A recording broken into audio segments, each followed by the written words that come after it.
Arthur's Mystery Envelope is the second segment of the 10th episode of the second season of Arthur, and this is definitely one of those episodes that I think a lot of people will have been able to relate to at one point.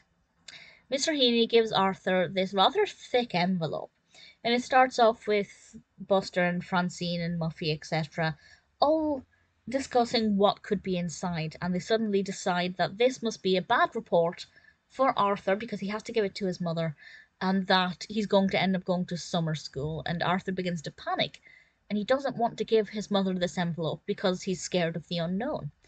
And it's all about him toying with his conscience, working out what's morally the right thing to do, and whether or not he's actually going to follow through.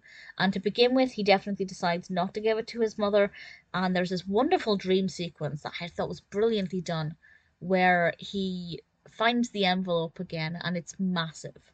And it's basically saying that if you don't unburden your problems, they're going to keep getting bigger and bigger until you can't manage them.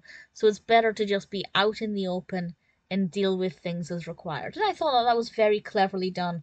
That's something that can, speak to all of us, not just children. I think it's an important thing to remember that, as it goes, a problem shared is a problem halved. If you don't share your problem, your burden's just going to grow and become heavier. I think the outcome of the episode I hadn't predicted. I think it is very unpredictable. Maybe that says more about me than the episode. I don't know. But I thought it worked very well, and I think a lot of children will have a very similar experience.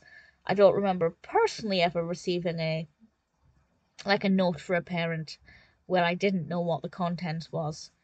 But it's definitely something that I can see happening, and I think it worked very well. It's not my all-time favourite episode, but I did really enjoy it. Arthur's Mystery Envelope has some good lessons in it and a pretty decent narrative.